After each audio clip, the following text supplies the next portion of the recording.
Magandang hapon sa inyo lahat. Muli ito po si Herbert Uria, author-promoter nitong Human Rights Promotion. Ang boses ng Human Rights Promotions.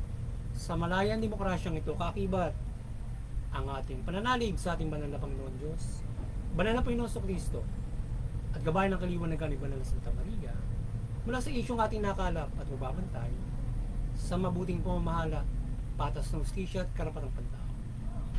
Ay hinggil sa issue ng BP Sara impeachment now in Senate and ICC arrest of Senator De La Rosa is legal in Philippine law or not. So yan.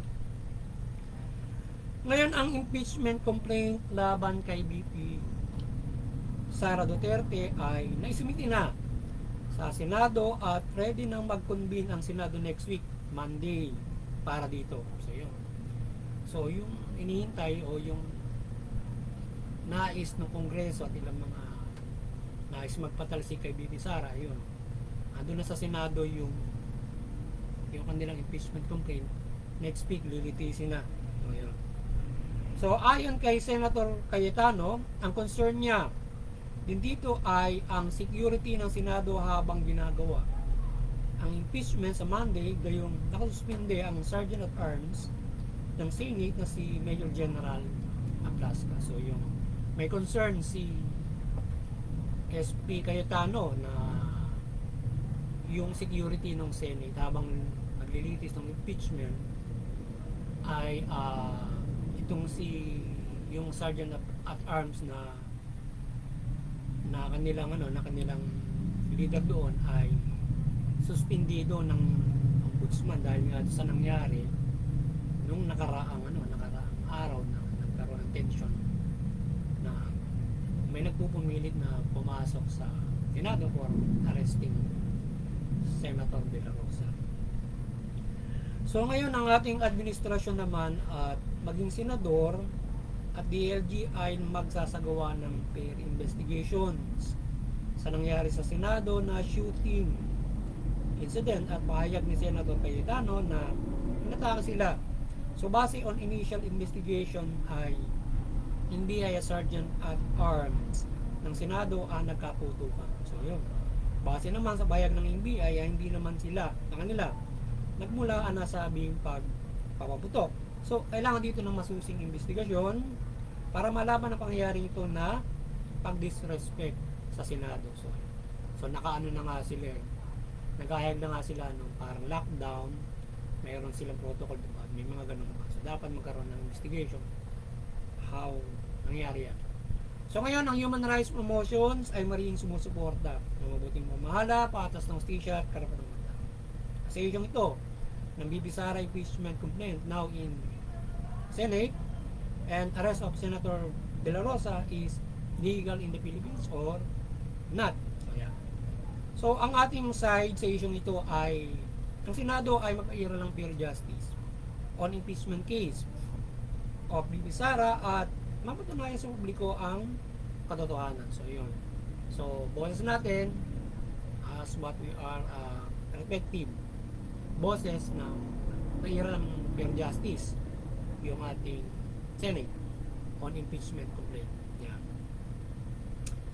Sa status naman ng Senado ngayon na may nangyayaring tensyon at shooting mula sa dahilan na pang-aaresto kay Senator De La Rosa, I hope ay umiral at mapairal ang ating Senado at pamahalaan ang seguridad sa Senado at ang impeachment case ay matrial na maayos. At yung usapin kay Senator De La Rosa ay hindi magkaroon ng ganitong klase ng mga marahas na mangyari in doon sa pag-after sa kanya ng ICC.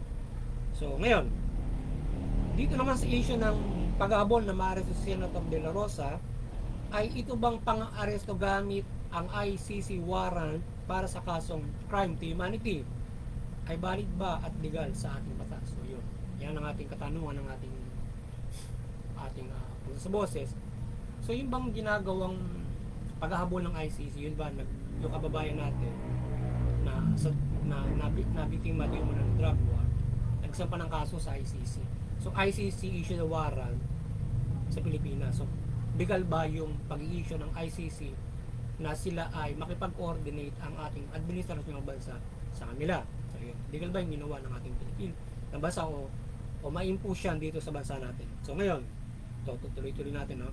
Ang batas ay dapat umiral upang ang hustisya at kaayusan ay umiral. So, ngayon, base sa pakikipag-ugnayan ng bansa sa ICC, ay hindi na tayo miyembro nito. Ngayon, mula ng ikalas ito ng Administrasyon Duterte, noong termino niya, 2018 pa yata yun.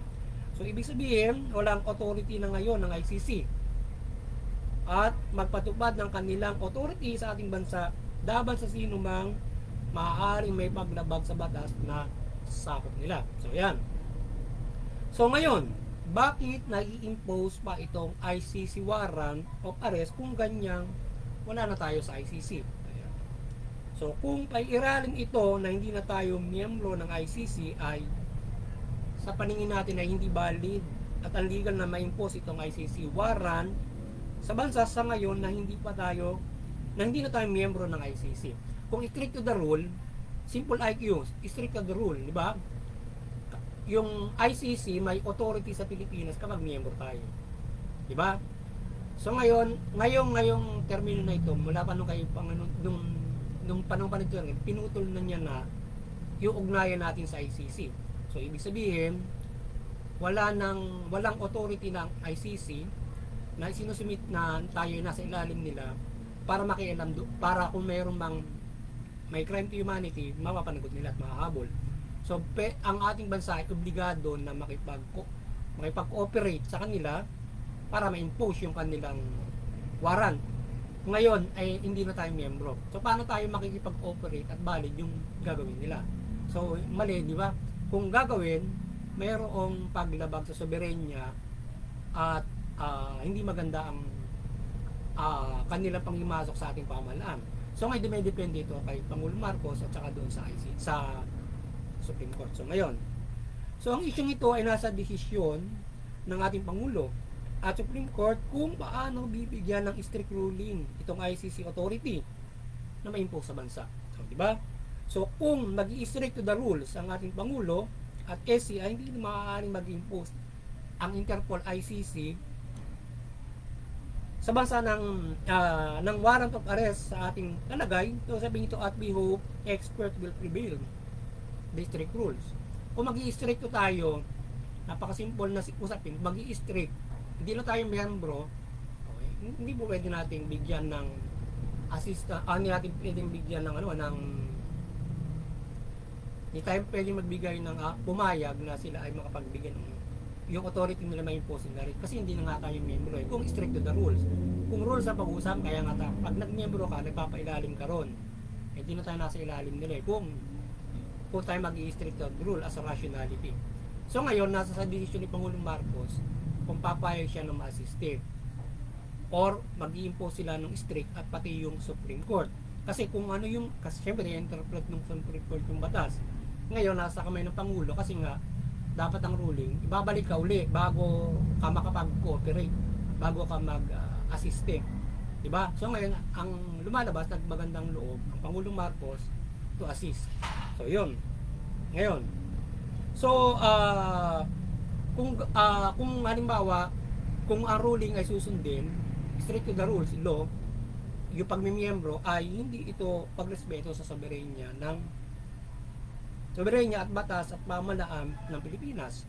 So dapat aligmunga muna ng EO ang Pangulo na magmiyembro na muli ng Pilipinas sa ICC at maaari bang ma-impose ang nasabing warrant ng ICC ng Interpol with assistance of our enforcers from NBI. Yan ang ating pag-aanalisa sa nasabing proseso. So yun, siguro kung mag-i-strict to the rule, magpapasa muna ng EO siguro si Pangulong Marcos or yung Senado at Kongreso ay magpapasa ng batas, may miyembro ulit tayo roon. So dapat paglilinawin niya para hindi pwedeng ikalasyon ng EU lang. Kinakailangan may kapayagan yung lipunan Pilipino kung kakalasuhin. Dapat ganun yung kasing ruling doon eh. Ang nangyari kasi doon sa panahon ni Pangulong Marcos, yung palang ating pakipag-member doon, pwedeng tanggalin ng isang pangulo lang. Dapat hindi. Dapat mayroong Congress and Senate na parang gagawa sila ng kung anong mga batas para mapatanggal or mapamiyembro. So hindi pwede dapat yung euro, pero nakapag-impose ng EU noon eh. So ngayon para maibalik, siguro EU rin para maibalik. Pero siguro mas maganda, mas pag-ibayuhin na para para yung ano, yung Kongreso, Senado, sila na yung magagawa ng parang batas pag may miyembro para hindi basta napapakialaman kung sino man pangulo. Dahil kung magkakaroon ng ganyang issue, so hindi basta-basta nila matatanggal para, kumbaga man kung iisipin natin para pinoprotektahan niya yung nagawa niya kung matatanggal na gano'n, di ba? So ngayon ay as at the rule, kung hindi ka miyembro, walang authority sa atin ang ICC. Kasi pangimasok ng soberenya kapag inimpose nila. Ay sinasabi kasi nila ay mayroong time frame, yung time frame, di ba? Doon nila hinahabol sa time frame. Eh noon yun. Eh ngayon hindi na tayo miyembro. So may pending, ibig sabihin pending lang yun. Mahahabol mo yun kung magme-miyembro ulit tayo. Sa ngayon pending, eh hindi na tayo miyembro, so wala kang authority. Nakit Pangulong Marcos yung desisyon sa Supreme Court. So ngayon pagpatuloy natin. So legal ba at makakonstitutional na basta magmagandang loob ang ating Pangulong Marcos na asistihan ng ICC warrant na ma-impose laban sa ina-after nito, kagaya ni Senator De La Rosa o ang ating Pangulong Duterte na nadala na at nalilitis na sa ICC, na wala na tayo kaugnayan sa ICC. So yun.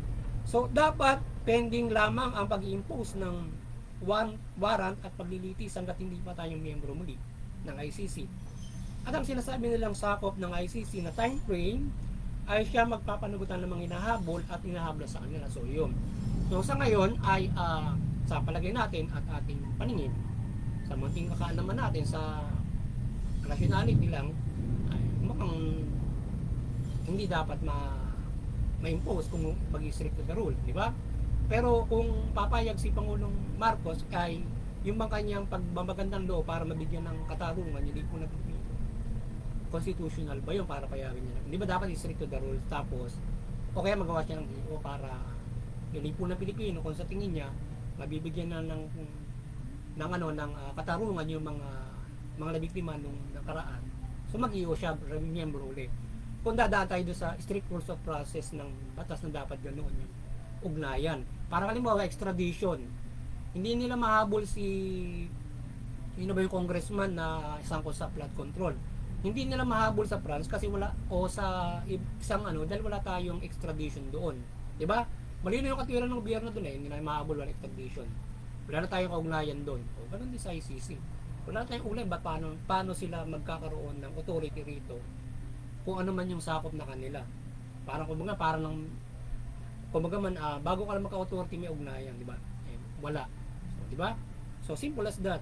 Kung mag-strict to the rule ngayon, kung papayagan ng Pangulong Marcos, dapat gagawa ng EU or siyempre dahil siya yung presidente, pwedeng siya ay magbagandang loob siguro or whatsoever na matatawag. Ang tinatanong natin doon, yun ay legal or constitutional na gagawin niya yun para doon sa sinasabing naghahabol ng mga lipo na Pilipino na nakaraang panahon ay naghahanap ng katarungan. Nagambla sila sa ICC. So ngayon, yun. Pero dapat naroon tayo sa strict to the rules dapat para pagbibigay ng katarungan kasi kung hindi natin susundin yung strict to the rules parang dinaya din natin yung katarungan sa ganun, siguro sa tingin natin pero siguro dahil nasa presidente siya mayroon siyang kapasidad para payagan ang mga bagay na yan pero yung pwedeng pinangawakan niya na kapangyarihan para ganun yung maging mangyari. Diba? So, yan. So, we hope ay maging tama ang desisyon ng ating Pangulo without to become members again na muli ang ICC at inassist yan o pumayag siya na makapag-impose sila ng authority nila sa bansa to serve warrant of arrest at to serve warrant of arrest at mabibigyan naman niya ng katarungan ang ating mga kababayan na nabiktima ng EJK sa nakaraang administrasyon. So, without pagmimiyembro uli sa mga kamay niya, nakipag-assist niya para mabigyan ng katarungan yung lipo na Pilipino. So, I hope right yung decision niya for that. Para mabigyan ng katarungan. Without, in the right process siguro, gano'n. Siguro, yung decision ng Pangulo ng gano'n is in the process pa rin siguro, our constitution or whatsoever batas na binibigay sa ating Pangulo. Diba? Okay. So, again, dalangin natin ang gabay ng Panginoong Diyos, Panginoong Kristo at Mother Mary na mapairan ng patas ng justisya ang pamahalaan sa mga nangyayari nito kina BP Sara at pag-apil kina Senator De La Rosa.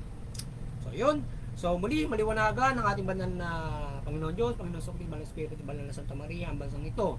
Wala pamahalaan, mga Pilipino, yung pamahalaan, mamahala ng mabuti, matuwid, pagilin yung karapatang pantao, patas ng justisya. Yung mamamayan, iwasan nila pati walian, pang-abuso, korupsyon. Yung mamamayan naman, iwasan yung paglabag sa batas, paglaban sa pamahalaan. Suportahan ay yung mabuting pamamahala, pagpapayaran ng patas ng justisya, karapatang pantao. Sa gayon, makikinabang tayong lahat, mamumuhay tayo ng mapayapa, maunlad, ayon sa karapatan. Hindi sa lahat, makakapanampalataya tayo sa ating banal na Panginoon Diyos at mula sa Panginoong Kristo. At magkaroon tayo ng kaligtasan spiritual at patuloy na magandang pagmumuhay sa pagpapala ng Panginoon Diyos. Magandang nga po sa inyo lahat. At sana nakapagkasabuhasan naman tayo sa linggong ito, hingit sa karapatang ng tao mula dito sa issue ito na ating natuloy.